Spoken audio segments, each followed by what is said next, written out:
ದರ್ಶನ್ ಅಭಿಮಾನಿಗಳು ಈ ಸುದ್ದಿ ನೋಡಿದ್ರೆ ನಿಜಕ್ಕೂ ಶಾಕ್ ಆಗ್ತೀರಾ. ದಾಸನ ಜೊತೆ ಇದ್ದ ಸಿಬ್ಬಂದಿಗಳಿಗೆಲ್ಲ ಗೇಟ್ ಪಾಸ್ ಸಿಕ್ಕಿದೆ. ದರ್ಶನ್ ಮೀಟ್ ಮಾಡಬೇಕಂದ್ರೆ ಯಾರ ಪರ್ಮಿಷನ್ ಬೇಕು ಗೊತ್ತಾ? ಇದು ಚಾಲೆಂಜಿಂಗ್ ಸ್ಟಾರ್ ದರ್ಶನ್ ಬಗೆಗಿನ ಮತ್ತೊಂದು ಸ್ಫೋಟಕ ಸುದ್ದಿ. ದರ್ಶನ್ ಈಗ ಯಾರ ಕಂಟ್ರೋಲ್ನಲ್ಲಿದ್ದಾರೆ ಗೊತ್ತಾ? ದರ್ಶನ್ ಚಕ್ರವರ್ತಿ ಸಾಮ್ರಾಜ್ಯ ಆಳ್ತಿರೋರು ಯಾರು ಗೊತ್ತಾ? ಹಾಗಾದ್ರೆ ಮೆಜೆಸ್ಟಿಕ್ ದಾಸನ ಮೇಲೆ ಕಣ್ಣಿಟ್ಟಿದ್ದು ಯಾರು? ಫಾರ್ಮ್ ಹೌಸಿಗೆ ಹೋಗ್ತಾ ಇದ್ರು, ಸೌದೆ ಜೋಡಿಸ್ಕೊಂಡು ಬಿರಿಯಾನಿ ಮಾಡ್ತಾ ಇದ್ರು, ಅಕ್ಕಪಕ್ಕದಲ್ಲೊಂದು ಗ್ಯಾಂಗ್ ಕೂತ್ಕೋತಾ ಇತ್ತು, ಕತ್ತಲಾಗ್ತಾ ಇದ್ದ ಹಾಗೆ ಬಾಟಲ್ಗಳು ಬರ್ತಾ ಇತ್ತು ಫಾರ್ಮ್ ಹೌಸಿಗೆ. ಚಕ್ರವರ್ತಿ ಮಧ್ಯದಲ್ಲಿ ಕೂತ್ಕೋತಿದ್ರು, ಸೈನಿಕರೆಲ್ಲ ಸುತ್ತಲೂ ಕೂತ್ಕೋತಿದ್ರು, ಮನ ಬಂದ ಹಾಗೆ ಪಾರ್ಟಿ, ಬೇಕಾದಷ್ಟು ಬಿರಿಯಾನಿ ಎಲ್ಲವೂ ತಿಂತಾ ಇದ್ದಂತಹ ದರ್ಶನ್ ಸಾಮ್ರಾಜ್ಯದಲ್ಲಿ ಸಣ್ಣ ಬದಲಾವಣೆಯಾಗಿದೆ. ದರ್ಶನ್ ಸಚಿವ ಸಂಪುಟವನ್ನ ಪುನರ್ರಚನೆ ಮಾಡಲಾಗಿದೆ. ದರ್ಶನ್ ಅಕ್ಕಪಕ್ಕ ಕೂತ್ಕೋತಿದ್ರಲ್ಲ, ಅವರಲ್ಲೊಂದಿಷ್ಟು ಬದಲಾವಣೆಗಳಾಗಿದೆ. ಇದಕ್ಕೆಲ್ಲ ಕಾರಣ ಏನು ಗೊತ್ತಾ? ಪತ್ನಿ ವಿಜಯಲಕ್ಷ್ಮಿ. ವಿಜಯಲಕ್ಷ್ಮಿಗೆ ಚೆನ್ನಾಗಿಯೇ ಗೊತ್ತಿದೆ, ದರ್ಶನ್ ಸ್ವಬುದ್ಧಿಯಿಂದ ಸ್ವ ಇಚ್ಛೆಯಿಂದ ಕೆಟ್ಟ ದಾರಿಯನ್ನು ತುಳಿಯಲಿಲ್ಲ. ಕೆಟ್ಟ ಹಾದಿಯನ್ನು ಹಿಡಿದಿದ್ದು ದರ್ಶನ್ ಸಹವಾಸ ದೋಷದಿಂದ. ಚಾಲೆಂಜಿಂಗ್ ಸ್ಟಾರ್ ದರ್ಶನ್ ಮ್ಯಾನೇಜರ್ ಕೂಡ ಚೇಂಜ್ ಆಗಿದ್ದಾನೆ. ದಾಸನ ಕಾರ್ ಡ್ರೈವರ್ ಲಕ್ಷ್ಮಣ್ ಕೂಡ ಬದಲಾವಣೆ. ಕಂಪ್ಲೀಟ್ ಅದೇ ಹೇಳಿದ್ ನಾನು, ದರ್ಶನ್ ಸಚಿವ ಸಂಪುಟವೇ ಬದಲಾವಣೆ ಆಗಿದೆ. ದರ್ಶನ್ ತನ್ನ ಗಜಪಡೆಗೂ ಸಹ ಗೇಟ್ ಪಾಸ್ ಕೊಟ್ಟಿದ್ದಾನೆ. ಹಾಗಾದ್ರೆ ದರ್ಶನ್ ಈಗ ಯಾರ ಹತೋಟಿಯಲ್ಲಿದ್ದಾರೆ? ದರ್ಶನ್ ಯಾರ ಹತೋಟಿಲಿರೋದು ಗೊತ್ತಾ?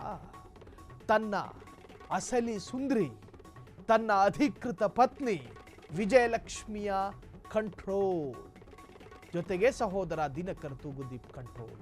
ಪತಿ ದರ್ಶನ್ ಮೇಲೆ ವಿಜಯಲಕ್ಷ್ಮಿ ಹದ್ದಿನ ಕಣ್ಣಿಟ್ಕೊಂಡು ಕೂತಿದ್ದಾರೆ. ಯಾರ ಸಹವಾಸಕ್ಕೂ ಹೋಗದಂತೆ ನೋಡಿಕೊಳ್ತಾ ಇದ್ದಾರೆ. ದರ್ಶನ್ ಕೆಟ್ಟ ದಾರಿಯನ್ನು ತುಳಿಬಾರದು ಎನ್ನುವಂತಹ ಒಳ್ಳೆಯ ಉದ್ದೇಶ ರೀ. ವಿಜಯಲಕ್ಷ್ಮಿಯ ತಾತ್ಪರ್ಯ ಇದೆಯಲ್ಲ, ಮತ್ತೆ ದರ್ಶನ್ ಹಾಳಾಗಬಾರ್ದು.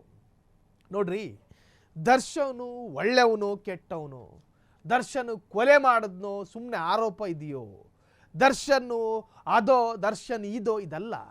ದರ್ಶನ್ ಒಳಗೊಂದು ಮನುಷ್ಯ ಇದ್ದಾನೆ. ಆ ಮನುಷ್ಯ ಒಂದಷ್ಟು ಸಹವಾಸಗಳಿಂದ ಶೈತಾನ ಆಗಿತ್ತು.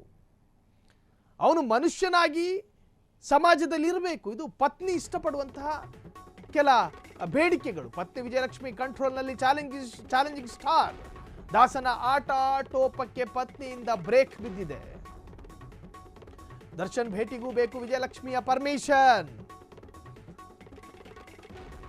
ಗಂಡನ ರಕ್ಷಣೆ ಮಾಡುತ್ತಿರುವ ವಿಜಯಲಕ್ಷ್ಮಿ, ಧನ್ವೀರ್ ಬಂದ ಗೇಟ್ ತೆಗೀರಿ, ಅದ್ಯಾರೋ ಮತ್ತೊಬ್ಬ ಹೀರೋ ಬಂದ ಗೇಟ್ ತೆಗೀರಿ, ಅದೆಲ್ಲ ನಡೆಯಲ್ಲ. ಈಗ ದರ್ಶನ್ ಯಾರನ್ನ ಮೀಟ್ ಮಾಡಬೇಕು, ದರ್ಶನ್ನ ಯಾರು ಮೀಟ್ ಮಾಡಬೇಕು, ದರ್ಶನ್ ಎಲ್ಲಿಗೆ ಹೋಗಬೇಕು, ದರ್ಶನ್ ಯಾರನ್ನ ಭೇಟಿಯಾಗಬೇಕು, ದರ್ಶನ್ ಯಾವಾಗ ಫಾರ್ಮ್ ಹೌಸಿಗೆ ಹೋಗಬೇಕು, ಯಾವಾಗ ಕುದುರೆ ಜೊತೆ ಆಟ ಆಡಬೇಕು, ಎಲ್ಲವೂ ಕೂಡ ಬುಕ್ಲೆಟೇ ರೆಡಿಯಾಗಿದೆ.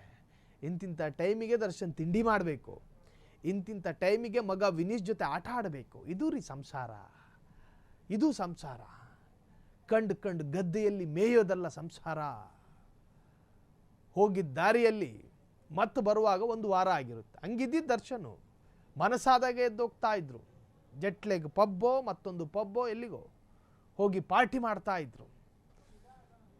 ಸೂರ್ಯ ಹುಟ್ಟುವಾಗ ಮಲಗ್ತಾ ಇದ್ರು, ಸೂರ್ಯ ಮುಳುಗಬೇಕಾದ್ರೆ ಎದೇಳ್ತಾ ಇದ್ರು.